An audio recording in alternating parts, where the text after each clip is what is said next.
All right, another night of left-wing propaganda from the Orange Man Bad Network, known as CBS. And notice the graphic, lynching outrage.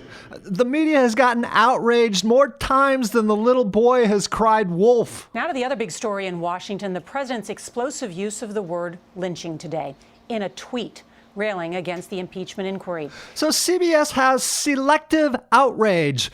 When Democrats make outrageous comparisons, comparing Trump to Hitler, some of which by Democrats who are running for president, does CBS do a 2-minute segment of outrage on it?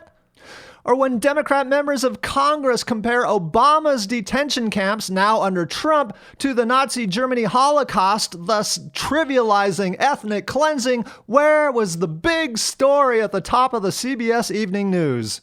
Or going way back to when Democrats in Congress made the exact same lynching comparisons when Bill Clinton was on trial. There was no outrage because the media doesn't get outraged when Democrats make exaggerations. It's only an explosive outrage when it's about Trump. It sparked immediate criticism from those who accused the president of trivializing hate crimes against Black Americans. Oh, whoa.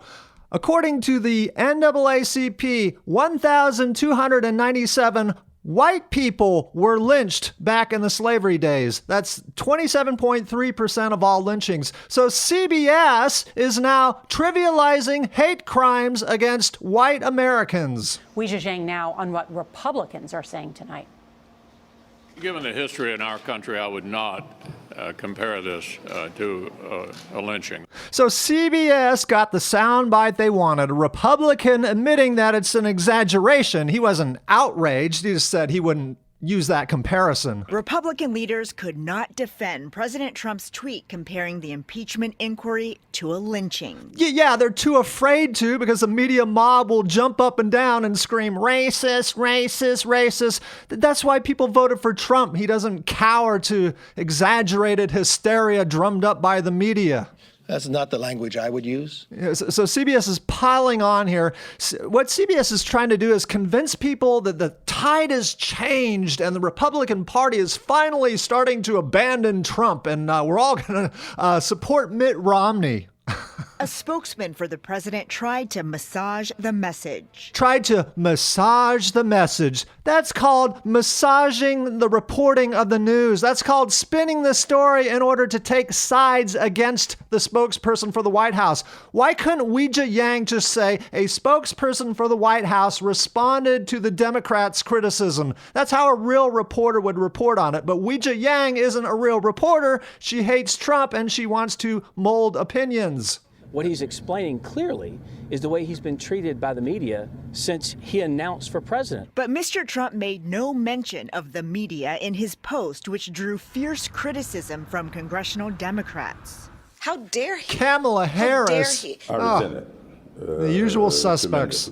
He's someone who doesn't understand what happened and what still is happening in America to minorities. Well, I guess if you count Jussie Smollett, then yes, lynchings are still happening. President Trump has made many remarks considered racist by some. Considered racist by some. Hold that thought. If you're not happy here, then you can leave. He told 4 American congresswomen of color to go back to their original countries.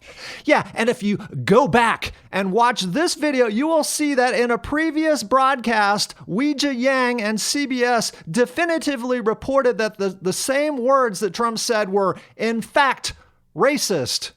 So CBS has wavered in their reporting of the news. And refused to condemn white supremacists after their rally turned deadly in Charlottesville, Virginia. False.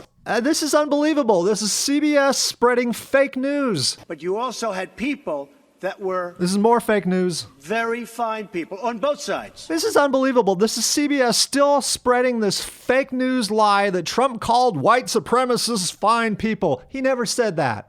If you haven't seen this video, it explains it perfectly. He was talking about the nonviolent people on both sides who weren't part of the KKK or Antifa, who were just there to take philosophical stands on whether or not to take down a statue. But CBS continues to take this little clip out of context so that they can peddle this bold-faced lie.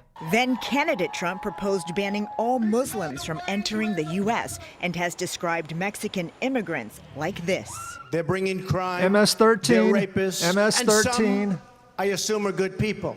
Trump ally Senator Lindsey Graham said today the president's tweet was spot on. Well, finally. This is a lynching in every sense. This is un-American. Token soundbite. Senator Graham represents South Carolina, where President Trump is heading on Friday to speak at Benedict, a historically black college. Tonight, no remorse from Mr. Trump. No remorse. Those are purposeful words, scolding words.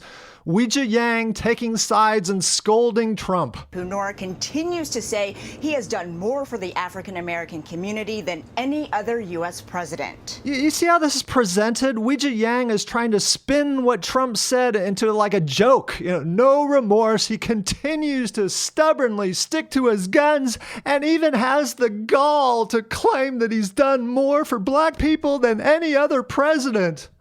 And oh, never mind that black unemployment is at the lowest rate recorded since the Labor Department began tracking the progress back in the 1970s. All right, Ouija, thank you. Somber, stone-faced Nora O'Donnell. And by the way, adding insult to injury, right after this story, CBS piled on by touting some story they were going to have coming up about slavery. So how better to further drum up racial animosity